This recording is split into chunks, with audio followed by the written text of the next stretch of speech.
Hello everyone.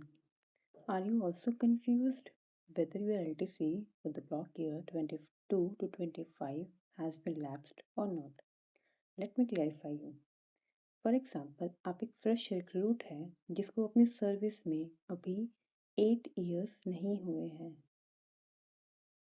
Then और आपका 2025 जो है वो एक नॉर्मल LTC ईयर था, मतलब आप उस ईयर में कोई LTC के लिए एलिजिबल थे, then your LTC has been lapsed.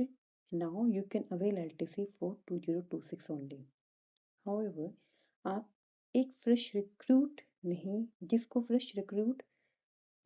Service में मोर देन 8 इयर्स हो चुके हैं और वो नॉर्मल 4 ब्लॉक ईयर्स में कवर्ड हो रही है उसकी सर्विस एज ऑन डेट, तो उस केस में आपका जो 24-25 वाली जो LTC थी आपकी 24-25 ब्लॉक ईयर की जो आपकी LTC थी, चाहे वो आपकी होम टाउन थी या आपकी ऑल इंडिया थी, बेसिकली वो अभी लैप्स नहीं हुई है. You can avail it till 31 December 2026. तो जो भी एम्प्लॉयज जो नॉर्मल फोर ईयर के ब्लॉक ईयर्स में जिनकी LTC कवर हो रही है, their LTC for the block year 24 to 25 lapse नहीं हुई है, they can still avail it till 31 December 2026. और 31 दिसंबर का मतलब है they have to initiate their journey till 12 p.m.